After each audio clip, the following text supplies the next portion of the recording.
El capitán de la guardia, que rodeaba a Paul y al doctor, además de estar bien equipado, tenía cara de no estar para nada jugando. Ataviados con petos negros y dorados a modo de escamas de lo que parecía un reptil o un dragón, también tenían brazaletes en ambas muñecas, terminando con una pequeña túnica que le llegaba hasta el muslo. Eran completados todos ellos por un cinturón, aunque rudimentario, con un estuche de cuero y metal para guardar también sus espadas Kopesh, las tan conocidas espadas curvas egipcias. Haciendo un paneo rápido de la situación, Paul notó que todos estaban vestidos iguales, salvo uno de ellos, que portaba una especie de tocado, que obviamente denotaba su rango de jefe de la unidad. No hacía falta ser muy inteligente para verlo. Apuntados con las enormes lanzas que portaban todo el grupo, las posibilidades de ganar ese enfrentamiento eran mínimas, así que lo mejor era mantener la calma, salvo que no hubiese otra opción. Los gritos cesaron abruptamente y de los 10 guardias, solo 5 y el jefe quedaron de pie. El resto se arrodillaron al unísono. Esto llamó obviamente la atención de los dos forasteros. Sin embargo, al levantar la mirada con precaución, notaron que toda la población visible estaba de rodillas también, con los brazos estirados en contacto con el suelo y su cabeza entre ellos, a modo de reverencia, como si viniese un gobernante ante ellos. Trompetas rústicas y tambores de cuero llenaron el ambiente con un ritmo solemne, cíclico, pausado, casi se podría decir melancólico. Con la cabeza a agachas y con voz casi imperceptible, Paul preguntó: «Doctor, ¿qué diablos pasa aquí?» «La verdad es que sé lo mismo que usted, pero podría deducir que un cortejo se aproxima. Por las reverencias debe de ser alguien importante, no sé más».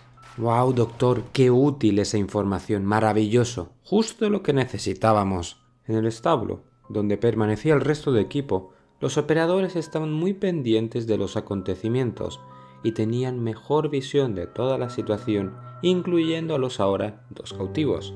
«Jefe, ¿qué hacemos? Hay que rescatar a Paul y al doctor», exclamó uno de los SAS de menor rango. «Estamos en desventaja numérica y operativa, por lo cual este momento no es muy óptimo. Además, está todo el mundo en silencio y sin moverse. Eso nos delataría en segundos, ya que seríamos los únicos que estarían moviéndose». John asintió con la cabeza afirmativamente ante el SAS. El sonido de las trompetas y tambores se hicieron más intensos con el paso de los minutos, hasta que entre las dunas se divisó una caravana de personas, animales y ciertas cosas que no sabían cómo describir, todos ellos a pie, en carretas o incluso alguno que otro caballo. Todo ello para tener una caja tallada en medio de esta procesión que estaba sostenida por 300 personas a ojo. «¿Será esto un entierro? Un funeral», expresó el doctor. «¿Un qué? Joder, esto cada vez se está poniendo más feo». «Sí, así es. Lo que estamos viendo es el sarcófago del difunto, además de las prendas, tesoros y demás cosas que se supone que tendrán que usar en la siguiente vida. Los esclavos que irán con su amo, el resto de cortejo, que son su familia, y otros dignatarios de alto gobierno. Eso es lo que puedo decir». «Pero por Dios, doctor, no lo diga con un aire tan tranquilo. Estamos en una situación realmente complicada». La cara de Paul palideció de inmediato ante esta revelación.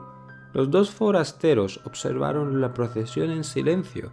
Paul, con su ya entrenada visión de combate, reveló lo que eran los soldados, su distribución y su armamento. También observó el resto del cortejo funerario, haciendo énfasis en un transporte llevado a hombros por 12 esclavos, 4 por cada punta, con forma de cama colonial, aislada de las demás, por 4 cortinas blancas y carmesí. Esto ambos entendieron que era el transporte de uno de los dignatarios, y tras la misma había 4 enormes seres insectívoros, copias en macro de un escarabajo blindado del desierto, con un gran arnés que los usaría de montura, riendas atadas a protuberancias de su boca, ya que lo que antes para un caballo sería eficiente como unas riendas, para estos seres parecían ser ineficiente, ya que estaban provistos de grandes mandíbulas que podrían cortar la rienda de inmediato. Estas criaturas en su lomo portaban grandes banderas que denotaban la importancia de la caravana y además arrastraban carretas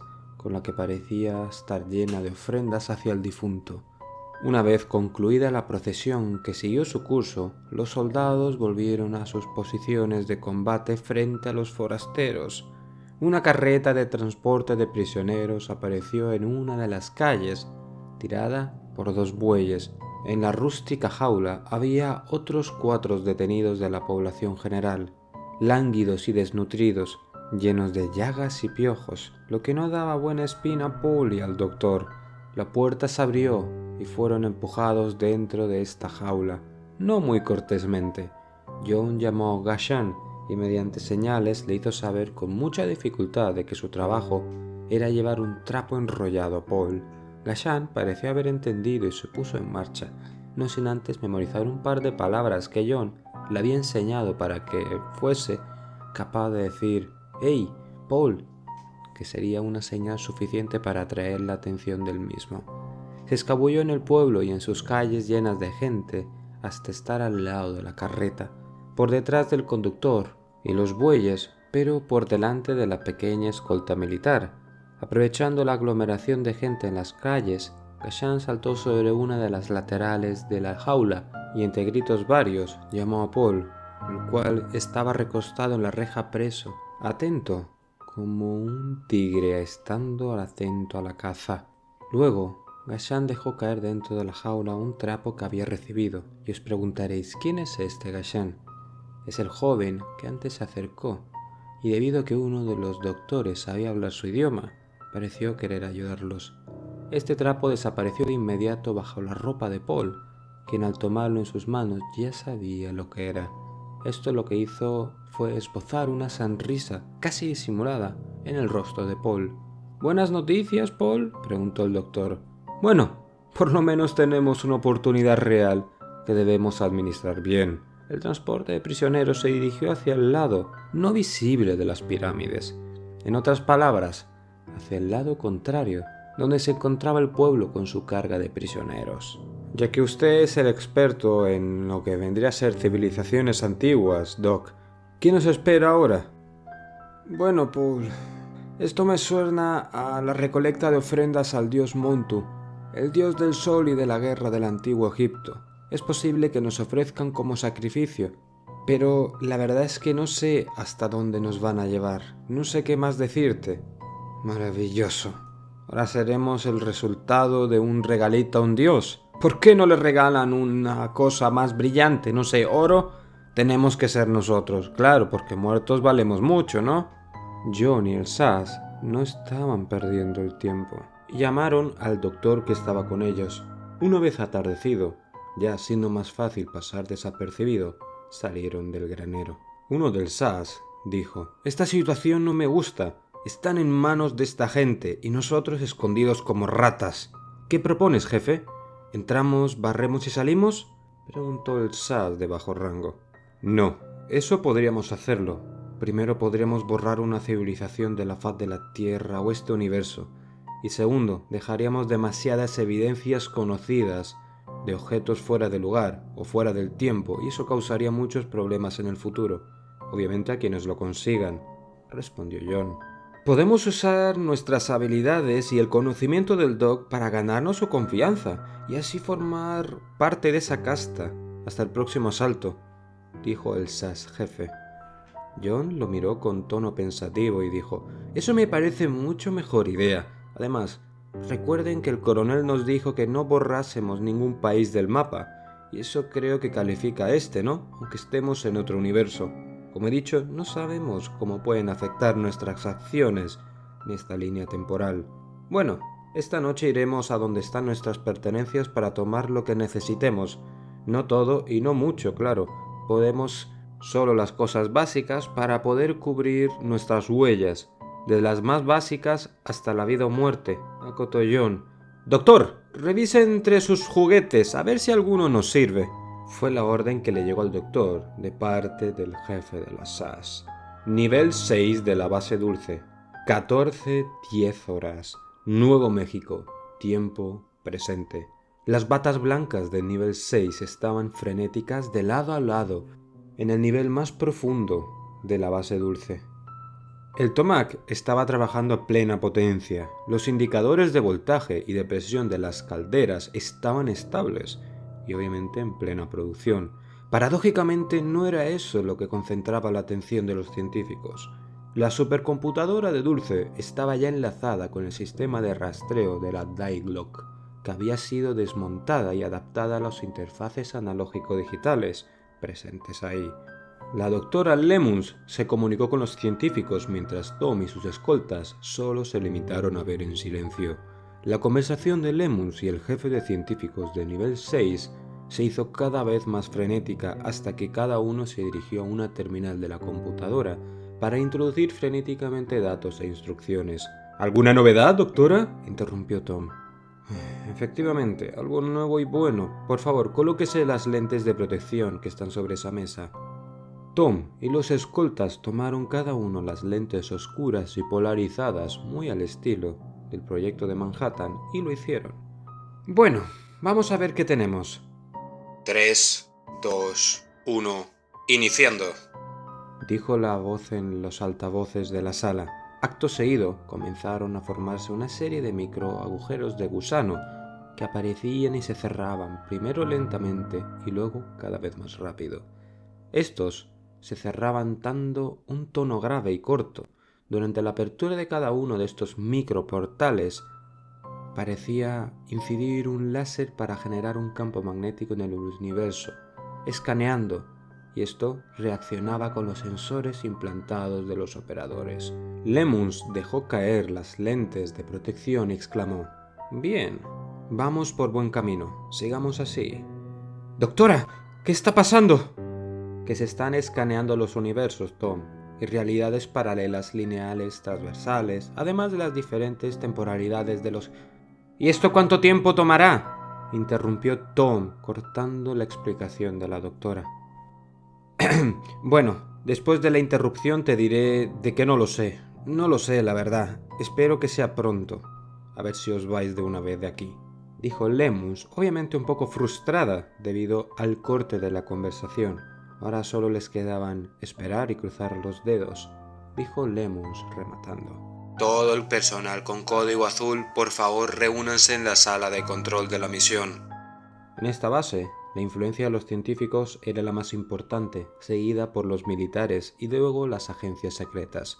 Lemons, de vuelta en el atrio, llamó a la calma y el silencio para poder explicar los avances que estaba en la búsqueda de los operadores.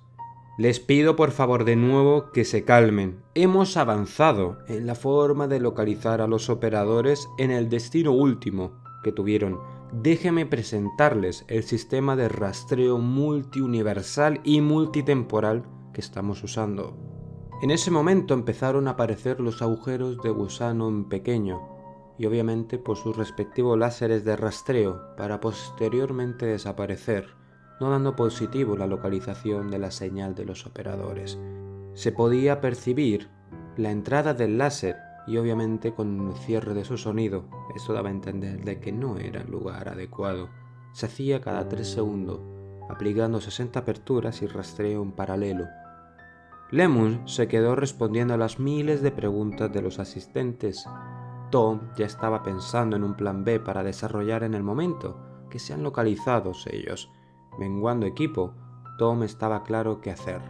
El coronel y los escoltas se dirigieron a un área de descanso común. Necesitaban un café o algo para aceptar los pensamientos que les invadían.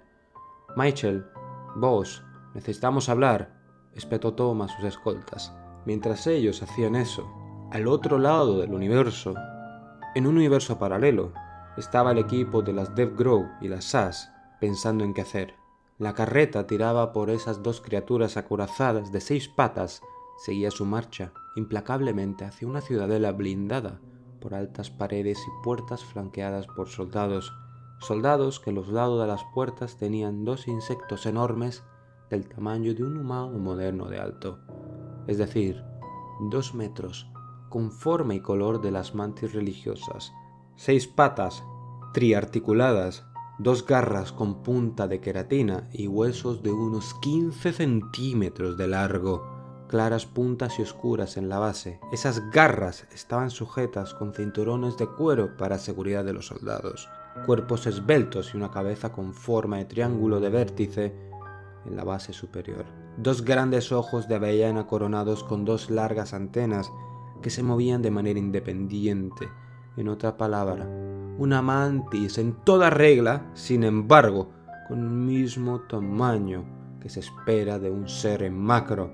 Les dio un pequeño escalofrío recordando el universo anterior que se enfrentaron a ese ser tan descomunal, a ese tanque biológico que casi los masacra. Al pasar las puertas, las mismas se cerraron tras de sí con una presión que era de otro mundo.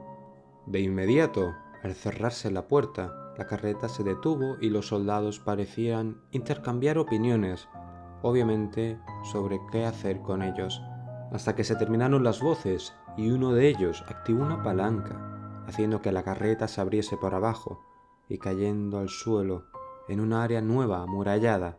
Eso les dejó caer a través de 2 puertas en una celda cuyo techo estaba coronado a los 4 metros de altura. Acto seguido cerraron las mismas, dejándolo todo en total oscuridad, solo parcialmente iluminados por las antorchas del pasillo principal de ese calabozo. Se les hacía particularmente familiar, pensó Paul. El gran Coliseo romano. Exacto, sabía que de algo me parecía. Había visitado esto cuando estábamos en la Tierra, haciendo un recorrido por Roma.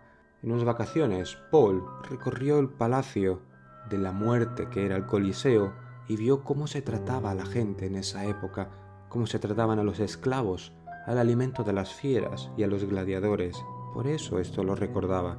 La luz, que en un principio era su faro en la oscuridad, empezó poco a poco a irse, lo cual obviamente entendieron que era la noche. Lo único que pudieron pensar Paul y el doctor era que John y el resto del equipo se diesen prisa. Y eso fue lo que hicieron John y el resto del equipo. Se alistaron y se prepararon para usar la noche como cobertura y apertrecharse, para irse donde estaban su equipo enterrado, y así tratar de salvar a los 2 compañeros, esperando que la noche cayera y la gente del pueblo fuese a dormir, obviamente cada uno en sus casas. De esta manera no serían detectados por ojos no deseados. Gashan, ese pequeño que habían conocido, les estaría esperando en un sitio para llevarle con sus compañeros. Como sombras en una noche sin luna, los 5 forasteros se deslizaron fuera del pueblo a través de las dunas, localizando los olivos, punto donde estaría su equipo. Al comenzar a excavar, el primero en llegar a lo que buscaba fue el SAS de menor rango, francotirador y comando paracaidista, de profesión ingeniero eléctrico. Todo muy variado y complementado. Lo primero que tomó fue un rifle de precisión de 7,62 milímetros, marca Currency International AXMC, obviamente seguido de sus juguetitos que venían con él: mira reticular, supresor de sonido, red dot block oblicuo, además una malla recolectora de casquillos. Si fuese eso suficiente, también tenía una boca extractora para no dejar evidencias, un bípode y una culata con soporte para la mejilla, y otras cosas técnicas del receptor. Además, luego fue recogiendo el último de sus artilugios, un cuchillo de combate y munición, obviamente para su preciosa arma. El doctor, por su lado, tomó un bolso de medicamentos, antibióticos y obviamente objetos de supervivencia, además de 4 aparatos electrónicos de pequeño tamaño, algo más grande que un mechero Zippo y del mismo grosor obviamente. Probó que estuvieran cargados y los guardó en el bolso. John se hizo con su Glock, radio de comunicaciones, cuchillo de combate y algunas golosinas para quitar el estrés. El SAS de mayor rango tomó una HK-M5 y sus 4 cargadores. El MP5 es un arma con silenciador incorporado en uno de sus modelos. Es óptimo para close combat, combate en espacios confirmados, como se suele decir, por ser pequeña y maniobrable, con poder de penetración pero mucho poder para ser parada. De todas formas, aquí iban a ser como dioses de la guerra. Pero ahí no termina la historia, ya que el SAS de mayor rango siguió rastreando la arena hasta encontrar una portapistolas, donde sonrió con una sonrisa perversa, una FN-57, que es un híbrido entre una pistola y un rifle de asalto, salió de esa hermosa funda. Rezó con que ese día la pudiese usar al fin. Cogió los cartuchos de alta velocidad y perforador de blindaje. Poca parada, lo cual balanceaba el armamento de las SAS. Y por último, Sean, del Death Grow, tomó 4 Claymores, 2 paquetes de C4 y 2 de Semtex, con sus disparadores respectivos. Ya, una vez equipado con lo básico, según ellos, emprendieron la marcha en el retorno. Sean marcó una sonrisa realmente perversa, sabiendo qué es lo que le pasaría a esos seres si se ponían en el camino de las Death Grow y las SAS. Al volver al establo, el equipo empezó a cavar para resguardar las armas hasta que fuesen utilizadas. 2 o 3 fosas de poca profundidad, luego las encubrieron, solo disimuladas con paja y heno esta vez. John trató sin éxito de comunicarle los planes a Hassan y su necesidad de ayuda, pero la barrera idiomática de más de 3000 años, otro universo y otra especie, pareció pararles un poco. El doctor se acercó a John y le entregó uno de los aparatos que había obtenido del rover. John, intrigado, le pidió explicaciones. Tu colega del SAS, el británico sanguinario, ¿no? Que tiene una mezcla de armas realmente rara, me pidió ayuda hace un rato, ¿verdad? Bueno, he traído algo más práctico. Después de calibrarlo, en esta pequeña pantalla de letras negras, te lo doy, John. Trata ahora de hablar con el joven. Oh, hola, soy John. Empezó a decir John con su primer intento. Los ojos de Hassan se abrieron de par en par como señal inequívoca de que entendía lo que decían, y él se cayó de culo. Hola, mi nombre es Hassan. Es un honor servir a los dioses. Fue la traducción que hizo el aparato de la palabra del joven. Este avance en comunicaciones mejoró las expectativas del equipo, y obviamente se entendieron con los ojos de que tenían que aprovechar esta situación. El joven pensaba que eran dioses. Los idiomas antiguos, lenguas muertas, son realmente problemáticas por una sola razón. Una sola persona no puede entender todas las variaciones y vocablos que puede decir esto, y por eso están muertas, por ser ineficientes. Por eso está este traductor. Este equipo es un traductor universal, adaptado a las lenguas muertas. 40 o 50 lenguas pueden escucharla y entenderla según sus variaciones de tono, entonación, acento, en fin, lenguajes y dialectos que necesitas saber, John. El equipo de la SAS y el Death Grow se giraron mirándose entre sí, y un torrente de preguntas obviamente les invadió. John finalmente le preguntó al chico: Cuéntame, chico, ¿qué ha sido de mis compañeros? ¿Por qué se los llevó esa caravana ayer? Y la extraña lengua del joven empezó a escucharse en el pequeño aparato que me dio el doctor. Sus compañeros dioses fueron detenidos por una unidad de control del ejército del faraón entrante. Esa caravana es el entierro del faraón anterior, que murió hace 70 días y hace poco terminó el periodo de preservación para la vida eterna. Bueno, eso tampoco importa del todo. Nosotros intentaremos rescatarlos a como de lugar. El SAS de menor rango estaba poniendo a tono su rifle de precisión, calibrando la mira, colocando el micro, limpiando el supresor. El SAS solamente levantó la mirada y observó al joven, para luego esbozar una sonrisa. La secuencia de apertura de disparos del láser hizo que cada vez fuese más rápido. El área utilizada para ubicar el vórtex se asemejaba a un auditorio, pero también a un estanque de agua salpicado por el goteo de dispersos puntos que se hacían en su superficie. Los científicos a cargo de la sala de monitoreo de nivel 5 estaban dispersos en el rastreo de este vórtex. Todo esto bajo la atenta mirada de Lemons y Tom. El teléfono de Tom empezó a vibrar con una señal de mensaje entrante. Al leer la misiva entendió que el plan estaba en curso. Saltadores listos según instrucciones previas, decía. Tom comenzó a fraguar la estrategia de apoyo a los primeros 2 equipos de saltadores. Esta vez no sería multinacional, solo americanos, con otras capacidades, pero americanos. Delta Force y Green Berets, otras ramas de las fuerzas especiales americanas, expertos en varios campos también. Esos se incluirían en la Delta Force, que a diferencia de las demás fuerzas están autorizados para mimetizarse con la población, usar barbas, cabello largo, no solamente el uniforme regular, es decir, un equipo perfecto para pasar desapercibido. solo era necesaria la orden de Tom para activarse el nuevo equipo. Los gritos de quejidos de las celdas bajo tierra, en el otro universo, se escuchaban a través de las rejas de los carceleros que hacían hacia los detenidos, retenidos que no se hacían llamar presos, ya que no habían hecho ningún delito evidente, solo el sitio equivocado, en el momento equivocado.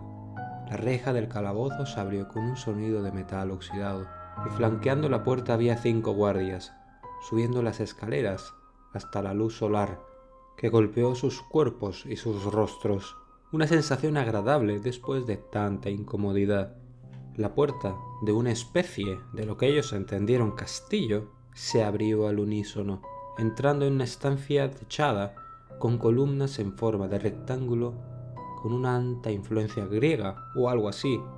El piso de ese rectángulo era de arena, por lo que Paul examinó las dimensiones, la profundidad y obviamente las consecuencias de esa estancia. La orden del jefe de la guardia hizo que todos los prisioneros se detuvieran de inmediato ante él.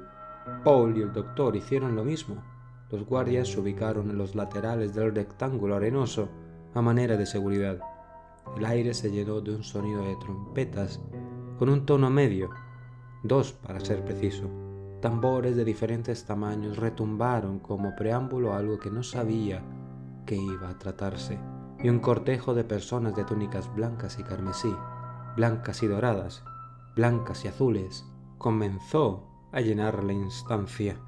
Luego hizo su aparición el transporte que habían visto en la procesión funeraria, llevada en hombros por 8 hombres africanos de piel de ébano, ataviados con brazaletes, corrales, pulseras y tobilleras doradas, solo cubriendo sus intimidades con un taparrabo blanco, enseñando su torso de manera ciclópea, ya que eran descomunales y realmente esculpidos por los propios dioses de lo imponente que parecían. En esa cama, donde fue colocada en el centro del atrio, los esclavos se apartaron para dar paso al regente que venía dentro. Los ojos de Paul se abrieron de par en par, cuando a través de la cortina se deslizaron un par de piernas torneadas, evidentemente femeninas, con tobilleras adornadas. El pie derecho poco a poco siguió apareciendo, y el cuerpo de esa mujer enigmática, de muslos torneados, cintura pequeña y abdomen plano, brazos largos con caderas redondas y voluptuosas, cuerpo simétrico y adornado con un peto y pechera de oro que terminaba con un escarabajo alado. Esta mujer avanzó hacia el borde del atrium para ver a los prisioneros, y la visión de Paul fue más clara. Era blanca de cabellos negros, cuentas en el cabello, maquillada de manera impecable, collares ajustados al cuello que estaba sobre el escarabajo y coronada con una diadema dorada en la que destacaba la cabeza de una cobra real, símbolo del faraonato. Esta era la faraón. Esta misteriosa mujer observó a los prisioneros, 6 en total, y luego de tomar asiento levantó la mano al unísono, y una legión de mujeres y de eunucos corrieron a atenderla. Agua, vino, cerveza e incluso fruta, todo lo que necesitaba alguien para estar cómodo. El escaneo de la mirada de esta faraón se detuvo en Paul y el doctor, tomando en cuenta que eran más altos que los otros 4. Además, el color de piel, el corte de pelo y algunas cosas que sobresalían de las mangas de los harapos. Eso llamó la atención de la faraona, y ésta dio una orden. Los prisioneros fueron atados por los tobillos de 2 en 2, y luego, la segunda orden, 2 de los guardias se acercaron a Paul, y de un tirón rasgaron y quitaron la camisa. Los murmullos en el atrium aumentaron mezclándose con risas femeninas. La cara de la faraona esbozó una picaresca sonrisa disimulada. Paul, un SEAL del Death Grow con entrenamiento físico 7 días a la semana, que al menos eran de 3 horas, trote, carrera, pesas, natación, todo. Evidentemente había cultivado el cuerpo de Paul, dejando un cuerpo de 1,90 m con 9% de grasa, enseñando lo que era la definición de un soldado perfecto, de un mundo distante, mirándola fijamente, con un aire de dignidad. Lo que más llamó la atención fue el tatuaje a color que se extendía desde el cuello hasta la muñeca del brazo derecho. Esto fue lo que más le llamó la atención a todo el séquito, y con un movimiento de la mano, la orden fue dada. 3 puertas laterales se abrieron y de estas salieron 3 humanos, o eso parecían, enormes y que definitivamente no eran egipcios, de este o de otro universo también. Cada uno de ellos portaba un garrote, una espada o una lanza. Paul entendió de inmediato qué estaba pensando. Combate, combate por sus vidas. La única orden que salió de la boca de Paul fue: Doctor, pase lo que pase, siempre quédese detrás de mí. Vamos a divertirnos. ¿Divertirnos? ¿Vas a pelear a muerte?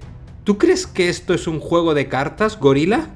Desde el principio las fuerzas americanas entrenaban en combate cuerpo a cuerpo en sus distintas versiones: sistema, Krav Maga, Kali filipino, con armas blancas, cortas y largas, sticks, palos, lanzas, todo, haciendo que Paul sea un experto en todas ellas.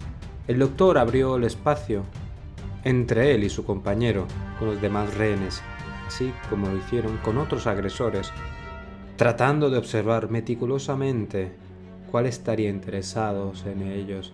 Y finalmente el miedo, el silencio se rompió, ya que el gigante con el mazo avanzó directamente hacia ellos. Paul apartó hacia atrás a Doc y desenfundó lo que Gachan había hecho llegar a él, su fiel cuchillo de combate, aunque no era su preferido para estas labores, ya que el cuchillo curvo Kali era un poco mejor para otro tipo de lugares donde se usaba el cuerpo a cuerpo, pero con esto tendría que bastar. El cordel de la muñeca y un rápido ajuste de este evitó que se resbalase en la batalla, donde Paul ya estaba listo, y el primer golpe con toda potencia del cuerpo de ese gigante de más de 3 metros fue hábilmente esquivado por Paul y el doctor, que imitaba lo mejor que podía el mismo. En el momento del fallo, Paul lanzó un ataque, una serie de cortes precisos y profundos en las extremidades de ese ser. Hicieron gala de su entrenamiento y demostró que no solo era grande, sino que también era muy hábil. El tendón de Aquiles en la parte posterior de la rodilla hizo que ese ser cayese de rodillas e hizo que el gigante, alguien que le sacaba un 60% más de poder en tanto altura como movilidad, como todo, gritase de dolor, invadiendo toda la instancia, haciendo que la atención de los regentes se centrase simplemente en ese trío de combate. Mientras tanto, los alaridos de dolor y de terror de los otros 4 prisioneros atravesaron la lanza como sardinas de la brasa, y los otros siendo destrozados por el sable del tercer gigante, y el sonido agónico en la sala los invadió a todos.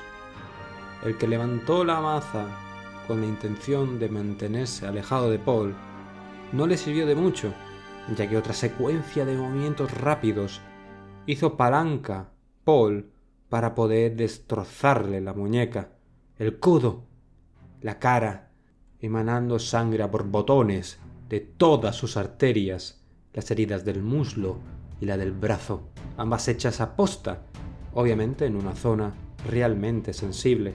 Esto hizo que el gigante, tembloroso y pálido, sudoroso por la pérdida de sangre, se convirtiese en una fuente, y con la mirada perdida y los ojos abiertos dejó caer el mazo, solo mantuviéndose de rodillas, tratando de vivir unos últimos segundos más.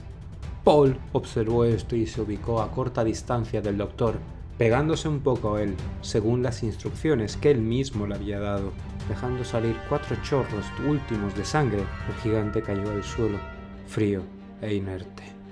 El gigante que portaba la lanza fijó su atención ahora en Paul y el doctor, y en ese momento Paul cortó la atadura que mantenía al doctor anclado a él, para sorpresa de todos.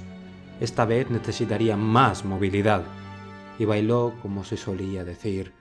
La cometida del gigante fue agresiva, con la lanza procediéndole a manera de estocada. Paul, con un movimiento rápido de pies, propio del Krav, hizo girar y colocar de lado su cuerpo, de manera tan hábil que incluso un torero español se encogería de vergüenza, haciendo que el gigante pasara directamente a él, y esta vez Paul, sin ganas de tener un desafío largo, y lo dejó cortar en el lado izquierdo del cuello, desde la tráquea hasta las vértebras cervicales, a través de músculo, nervio, arteria y vena. La explosión de sangre resultó de este corte, tan parecida a la de un volcán en erupción, bañando todo su torso, cambiándole casi de color, lentamente haciendo que se desplome, y por su herida brotaba tanta sangre que hizo que los cortes del anterior gigante fuesen casi una broma. Los chorros de la sangre fueron tan potentes de ese corazón gigante que tocaron casi el techo en más de una ocasión, observando todos cómo se le escapaba la vida. Viendo que el último gigante también se estaba fijando en Paul, decidió cambiar la estrategia. Tomó la lanza del segundo gigante y, recostándola de oblicuo contra el torso de uno de ellos, cogió el mazo y golpeólo con tanta fuerza como pudo, la parte media de ella, rompiéndola en dos pedazos de igual tamaño. Esto transformó la lanza en dos bastones de combate. El tercer y último gigante, después de acabar su festín con las últimas víctimas, limpió torpemente la hoja de su espada, que era semejante a una cimitarra actual, para continuar secando sus manos de la sangre de sus víctimas, para proceder a acercarse a Paul con una mirada de respeto y también de resentimiento. ¿Acaso guardaba alguna semejanza con los dos cadáveres del suelo? Eso no le importaba a Paul. El ataque fue directo y rápido, con golpes de corte, estocada y apuñalamiento intercalados. Paul, por su parte, esquivó los ataques con la maestría de quien sabía que era superior a su contrincante, con los años de un maestro que estaban unidos con el sudor de años de entrenamiento. Movimientos de torso, de caderas y pies, sumando a rápidos bloqueos con dos mitades de la lanza que ahora, bastones, reducían prácticamente a nada el ataque de ese ser tan gigante. Entre tanto, los espectadores de la corte estaban al borde de sus asientos, atentos a los movimientos de Paul, hablando entre sí. Algunos ni siquiera tenían palabras. Bien los hombres que parecían ser sacerdotes o jefes militares observaban con tanto amor, tanto arte y tanta curiosidad, que no sabían que muchos de ellos estaban de rodillas fuera de sus asientos. Ninguno de ellos había visto tanta maestría marcial en toda su vida. ¿Acaso esto era lo que decían las voces del populacho? ¿Estaban acaso ante un dios de la guerra? Una vez terminado el segundo embiste del gigante, era ya el turno de jugar a Paul, que comenzó con una serie de movimientos al aire, con ambos bastones, con la intención, obviamente, de darle dos golpes en uno, al codo derecho y otro a la muñeca izquierda. El gigante resentido se enfureció y cargó contra Paul, y con todo lo que le tenía también faltó una estocada. Esa fue su grave error, ya que le dio la posibilidad a Paul ubicar una zona estratégica, sus golpes en sitios como el cuello, cráneo, ojo derecho, abdomen y ambos hombros, de tal manera que la lesión de la clavícula, que ya de por sí se la había hecho en un anterior golpe, hiciese un sonido sordo que escuchó al impactar el bastón de combate. Un par de golpes más, secos, potentes de ambas manos, haciendo caer finalmente la espada de los dedos del gigante. Él no daba sentido a lo que estaba pasando, no sabía qué había pasado, no sabía por qué no tenía fuerza en sus manos. Él no sabía que Paul, en sus entrenamientos y lecturas de la historia y de la guerra, recordaba que los antiguos samuráis, cuando cometían una falta, se amputaban el dedo meñique en señal de compensación. Yubitsume. No obstante, esta pena fue ideada para hacer más difícil empuñar su espada con el dedo faltante, y así con cada falta amputaban más dedos, y el samurái cada vez se hacía menos eficiente. Al fracturar los dedos de la mano del gigante, Paul hizo que fuese incapaz de sostener la espada, y él, no dándose cuenta de que el dolor que venía de su codo impedía que sintiese eso, ya que los nervios habían sido adormecidos con los sucesivos golpes, y de esta manera no sabía que lo que hacía no poder desempeñar su función con la espada era que sus dedos ahora eran simplemente sacos mutilados de carne, hueso y sangre. Con una última andanada de golpes del bastón, el gigante también se dejó caer al piso. Adolorido y exhausto, solo esperaba su final. Paul tomó la espada, tomándolo de los cabellos, apuntando el cuello de ahora maltrecho gigante, elevando la cimitarra como la hoja de la guillotina que se preparaba para su trabajo. Paul observó los pies de este gigante y los pies de los gigantes muertos, 7 dedos en cada pie. Esto decía Paul, que había comentado algo. Pies enormes con 7 dedos. Eso era del universo anterior. Elevando la mirada hacia la corte de la regenta del reino egipcio, Paul lanzó la espada al piso frente al gigante en señal del fin de la batalla y empujó a éste hacia adelante para dejarle caer pesadamente en la arena. Una vez del color beige, ahora más parecida a la piel de un leopardo, manchadas con sangre, la faraona se levantó y aplaudió pausadamente y lentamente, rompiendo el silencio de la sala. Luego entró a la arena, llevando a Paul y al doctor, escoltados a su celda, mientras el gigante era sacado a rastras de la arena por un equipo de 8 hombres. Paul, mientras estaba siendo acompañado junto al doc, miró hacia atrás mirando fijamente a la faraona, y ésta le sonrió con una perversa sonrisa, y en su propio idioma, ésta le dijo: «No te preocupes, nos volveremos a ver. Tenlo por seguro».